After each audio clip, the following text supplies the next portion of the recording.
Lammiileen Itoophiyaa birmadummaa Kooriyaaf kufaniiru uummanni Kooriyaa kanaaf jaalala addaa qaba Itoophiyaanotaaf jedhan Kooriyaa kibbaatti አምባሳደር ኢትዮጵያ ሽፈራው ሽጉጤን እዚህ ሀገር ያለው አጠቃላይ ለኢትዮጵያና ለኢትዮጵያ ሕዝብ ያለው ክብርና ፍቅር በተለይ ደግሞ እድሜያቸው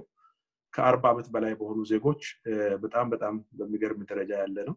Kooriyaa kibbaatti jaalalliif kabajni Itoophiyaaf jiru addadha. Keessumaa lammiileen umuriin isaanii 40 ol jiran jaalalli isaan qaban adda. Walitti dhufeenyi keenya waggoota 70 kan turedha. Onnee uummata Kooriyaa keessatti iddoo addaa uummata qabu. Vaayirasii koronaa ittisuuf hojii mootummaan Itoophiyaa hojjetus biyyattiin deeggaraa akka jirtu ibsan.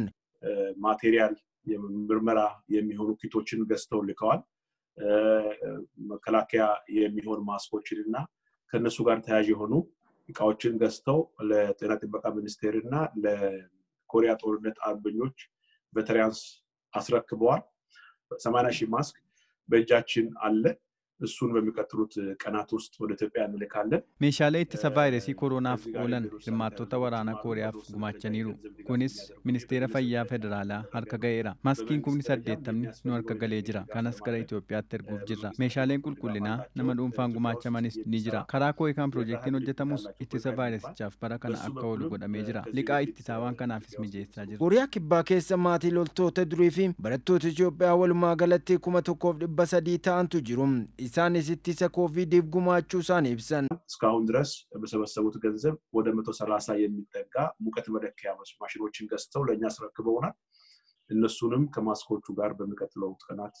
ወደ ኢትዮጵያ እንልካቸዋለን ማለት ነው maallaqa walitti qabaniin meeshaalee ho'iinsa qaamaa safaru 130 bitameera kanas gara biyyaatti erguuf jirra vaayirasii kana ittisuun Kooriyaan kibbaa muuxannoo akka qabdu ibsaniiru መንግስት የሚሰጠውን አቅጣጫ በመስማት የጤና ባለሙያዎችና የጤና ስራ ኃላፊዎች የሚሰጧቸውን አቅጣጫ በመውሰድ ይሰራሉ ሚዲያው ደግሞ ይሄን መረጃ በቋንቋቸው በተለያየ ቻናሎች የግሉ ሚዲያው መንግስት ጋር ግንኙነት ያላቸው ሚዲያዎች በተለያየ ቻናሎች ለህዝቡ በአጭር ጊዜ ውስጥ ያቀርባሉ ማለት ነው ህዝቡ ደግሞ ይሄን ይሰማል ይተገብራል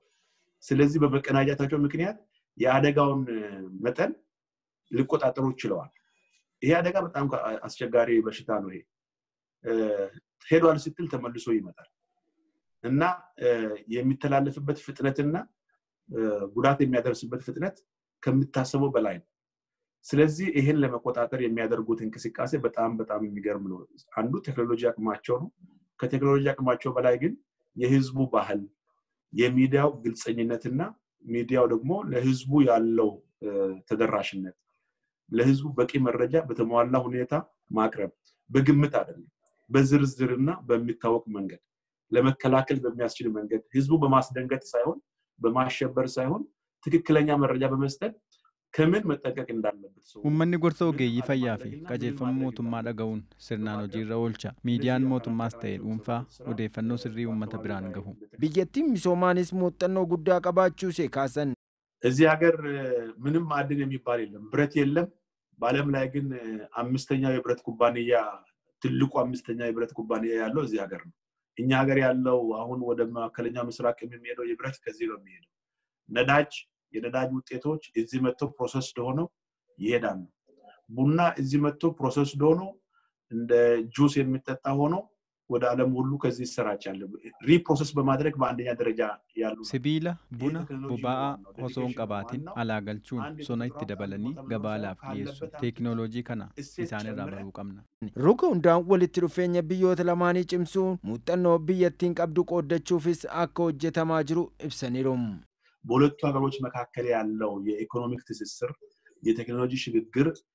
ወደ ላቀ ደረጃ እንዲሄድ ማድረግ ነው በዚህ በኩል ኢትዮጵያ ከአጭር ጊዜ አንፃር ምን አይነት ነገሮችን ነው ከዚህ መሸጋገር ያለበት ሁለተኛ ከኢትዮጵያ ምርቶች ደግሞ ወደ ኮሪያ ገበያ ከአጭር ጊዜ አንፃር ምን አይነት ምርቶች ናቸው መምጣት የሚችሉት የሚለውንና ጄኒዩን ፓርትነርሺፕ ታማኝነት ያለው ህብረት በሁለታችን መካከል እንዴት እንደሚፈጠር የሚያስችል ስራ ነው መሰረት ለመጣል እየሞከርን ያለነው ባለፈው አመታት walitti dhufeenya dinagdee fi ce'umsa teekinooloojii irratti waliin hojjenna walitti dhufeenya keenya caalatti cimsuuf hojjechaa jirra seenaa qofa osoo hin taane jireenya uummata keenyaa fooyyessuuf waliin hojjenna የዜጎችን ህይወት የሚቀይር